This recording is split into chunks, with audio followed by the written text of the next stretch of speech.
제보를 주신 분의 신분을 명확히는 모르겠지만 헌법재판소와 관련된 분이거나 재판관과 가까운 분이 아닐까 추측이 되는 분인데 오늘 이런 전화로 제보를 주셨습니다. 심판 결과를 그렇게 걱정하지 않아도 된다면서 한 달 전쯤에 있었던 일이라며 이야기했습니다. 정영식 재판관이 변론이 끝난 며칠 뒤에 이런 푸념을 했다고 합니다. 방법을 아무리 찾아보아도 기각이나 각하를 시킬 만한 여지가 보이지 않는다. 판단을 달리한다면 자신의 이름을 걸고 개별 의견을 넣어야 하는데 법조인 인생 전체를 시궁창에 던지고 후폭풍을 감당할 각오를 하지 않으면 기각이나 각하는 불가능한 선택이고 이런 선택으로 일어날 후과를 감당할 자신도 없다. 조한창과 김복형과 이야기를 해봤는데 자신과 조금도 다르지 않은 것으로 보인다. 그나마 보수 진영에 해줄 수 있는 것이 이재명 재판 선고 뒤로 끌고 가는 것. 이런 이야기를 했고 일부 정치권에도 비슷하게 전달된 이야기라고 합니다. 제가 오늘 이런 제보를 받았는데 여러분이 보시기에 신빙성이 있어 보이나요? 이분이 제보하는 것처럼 정영식과 조한창과 김복형이 판단했다면 참으로 다행스러운 일이라 보여집니다. 하지만 제보는 제보일 뿐 증명할 방법은 없습니다. 내란 수괴에게 어떤 선고가 내려지는지는 4월 4일 11시에 명확히 알 수 있습니다. 더구나 정영식, 조한창, 김복형 이 세 사람의 지난 판사 시절을 보면 약자에게는 지나치게 가혹했으며 강자에게 지나치게 관대한 판결이 보였으며 재판 과정에서 보인 모습과 정반대인 판결의 경우도 제법 있었습니다. 제보 주신 분에게는 결례지만 그대로 믿고 안심하기에는 세 사람의 지난 행적이나 얼마 전에 한덕수 판결에서 보여준 모습을 감안할 때 약간의 불안감을 떨치기가 어렵습니다. 대한민국은 구급차에 실려서 응급실에 들어온 중증외상 환자와 같습니다. 구급차는 국회이고 응급실은 헌법재판소이며 환자는 대한민국입니다. 의료진은 환자를 받아들인 헌법재판관입니다. 탄핵이라는 중증외상을 살피는 곳이 헌법재판소라는 한 곳의 병원밖에 없고 대한민국이라는 환자는 구급차에 실려 이 병원으로 왔습니다. 환자의 국제적 위치나 여러 면을 보았을 때 뛰어난 여러 병원 중에서 최고를 고르고 수많은 의사들 중에서 최고의 의사를 모아 치료하는 것이 맞지만 현실에서는 그럴 수가 없습니다. 진료가 허락된 하나의 병원이 있을 뿐이고 번복도 불가능한 진단과 처방을 내릴 수 있는 본래는 9이었지만 유일무이로 딱 정해진 8명의 의료진. 환자 대한민국은 어떤 선택도 할 수 없고 운명처럼 그 병원에 그 의료진의 운명을 맡겨야 합니다. 구급차에 실려온 환자 대한민국은 의사를 선택하거나 배척할 수 없습니다. 제대로 된 의사이면서 환자를 사랑하고 존중하는 의사. 그러면서도 솜씨 좋은 의사이기를 그저 바랄 뿐입니다. 환자 대한민국은 외과 수술이 필요한 환자입니다. 윤석열이라는 종양 덩어리를 찾아 신속하게 절제 수술을 받고 민주주의를 회복해야 하는 환자입니다.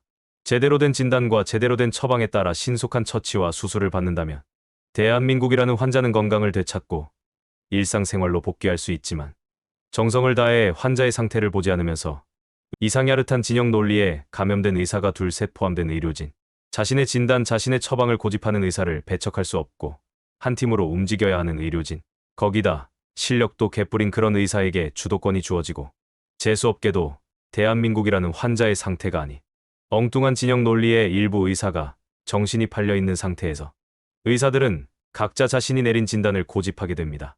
진단을 공유하고 제대로 된 처방이 내려지려면 의사로서 환자의 질병이나 질환을 봐야 하지만 엉뚱한 것을 보고 엉뚱한 진단을 하는 의사와 환자 대한민국에 필요한 정확한 진단과 처방을 내리는 의사.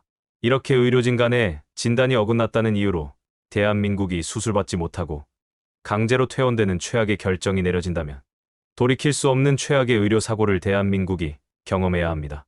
반드시 수술이 필요한 환자인데 환자의 몸에는 아무런 이상이 없다면서 아무런 처치도 없이 집으로 돌려보내는 최악의 오진은 상상하기도 버겁습니다. 이제 이틀이 지나면 윤석열 탄핵 결과가 나옵니다. 내란 수괴를 지워버리고 싶은 이들의 마음은 엄동설 안에 은박지를 두르고 내리는 눈과 함께 밤을 지새웠던 이 한 장의 사진에서 모든 것을 보여줍니다. 어느 나라에서나 가능한 시위 모습이 아닙니다.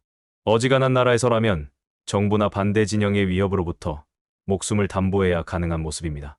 언뜻 떠오르는 친숙한 나라들 대부분에서 이런 행위는 불가능하고 어리석고 위험한 모습입니다. 대한민국이 그만큼 특별하다는 이야기입니다. 물리력이 아님에도 그 이상의 힘을 보여주는 모습, 참으로 아름답고 고귀한 모습입니다. 불안감이 사라진 것은 아니지만 윤석열 파면에 저는 의심하지 않습니다. 이곳이 다름 아닌 대한민국이기 때문입니다. 아무리 기각 사유를 살피려 해도 찾을 수가 없습니다. 저는 6대2도 아니고 8대0을 확신합니다. 윤상현은 많은 것을 갖춘 국회의원입니다. 추접스러움과 간교함과 뻔뻔함을 모두 갖추기란 몹시 어려운 일인데 윤상현은 그 모든 것을 갖춘 정치인입니다. 혼란을 부추기는 선전선동에도 재주를 보입니다. 탄핵 재판과 수사 과정에서 수많은 문제가 있다고 아직도 국민을 현혹하고 있지만 윤석열 탄핵 재판은 중대한 헌법 위반으로 탄핵을 당했다는 것에서 탄핵 전까지가 살피는 핵심 문제에서 9할 이상을 차지하고 이유를 살펴서 헌법 수호와 개정의 가능성을 살피는 것은 1할에도 미치지 못합니다. 운영배 재판관은 주문, 피청구인 대통령 윤석열을 파면한다와 기각한다 둘 중에 하나를 어떻게 읽을 것인지 연습 중일 것입니다. 헌법재판관들이 윤석열 탄핵 심판에서 다뤘던 핵심 쟁점은 모두 5가지입니다. 5가지 모두는 탄핵당하기 전에 발생했던 사안들이고 생각이나 느낌이 아니라 실행된 행위에 초점이 맞춰져 있습니다. 내란 속의 윤석열의 탄핵 심판 5가지 쟁점을 짧게 짚어보겠습니다. 윤석열은 헌법에서 정한 비상계엄 선포 요건을 충족했는지가 첫 번째 쟁점입니다. 우리 헌법에서는 전시나 사변, 그에 준하는 상태를 비상계엄의 조건으로 삼고 있습니다. 윤석열도 그 점을 잘 알고 있어서인지 계엄령이라 당당하게 말하지 못하고 계엄 형식을 빌린 계몽령이었다고 재판정에서 개소리를 장렬했습니다. 윤석열을 변호하겠다고 나선 김기리 변호사는 저는 계몽되었습니다. 라는 희대의 코미디를 연출하기도 했습니다. 첫 번째 쟁점 사안의 탄핵 사유가 위헌 위법이었다고 윤석열 스스로가 스스로 입증하는 결과를 가져왔습니다. 헌법에서 정한 비상계엄 요건이 조금도 충족되지 않았음은 전 세계에서 발신된 뉴스들을 통해서도 확인됩니다.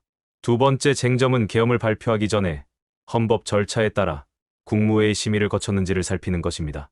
이 쟁점은 12월 4일부터 국회의 대정부 질문이나 상임위나 청문회에 출석한 국무위원들 증언에서 이미 확인되었습니다. 한덕수를 포함해서 증언하기를 국무회의는 형식과 절차를 살펴봤을 때 정상적인 국무회의로 부를 수 없으며 국무회의라고 부를 만한 회의가 열렸다고 인정한 국무위원이 없었습니다. 더구나 비상계엄을 전달받은 국무위원 중에서 김용현은 주동자이니 제외하고 단 한 사람도 찬성하지 않았다고 증언함으로써 논쟁조차 될 수 없는 사안이 되었습니다. 한덕수는 헌법재판소의 증인으로 출석해서 국무회의 요건을 충족하지 못했으며 자신은 국무회의라고 여기지 않는다 증언했습니다. 국무위원 중국회의 증언과 수사기관에서의 진술을 뒤집고 국무회의라고 주장한 사람은 김용현과 이상민 두 사람뿐입니다. 두 번째 쟁점 사항도 중대한 위헌 위법이 확인되었습니다. 세 번째 쟁점은 계엄 포고령 내용이 위헌 위법한지를 살피는 것인데 포고령 1항부터 그러기가 쉽지 않은데 합법적인 조항이 단 하나도 없습니다. 네 번째는 헌법기관인 국회와 선관위에 대해서 군대와 경찰력으로 마비시키려는 의도가 있었는지 국회의원과 선관위 직원들을 무력화시키려고 했는지가 쟁점입니다. 이 부분은 국민은 물론 전 세계가 생방송으로 지켜봤고 계엄에 동원된 수없이 많은 장교들에게서 증언이 쏟아져 나왔기에 논란 자체도 되지 않습니다. 다섯 번째는 정치인을 비롯해서 비판적이거나 만족스럽지 못한 인사들에 대해서 체포를 지시했는지가 쟁점입니다.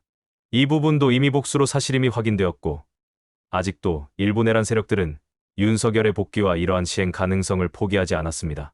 이 가운데 단 하나라도 중대한 헌법 위반이면 윤석열은 파면되지만 단 하나라도 중대한 위반이 아닌 것이 없어서 파면 안 되기가 사실은 더 어렵습니다. 헌법재판소가 정상이고 재판관들이 정상이라면 그렇습니다. 헌법재판소는 윤석열 대통령 탄핵 사건 선고가 오는 4월 4일 오전 11시 대심 판정에서 있을 예정이라고 밝혔습니다.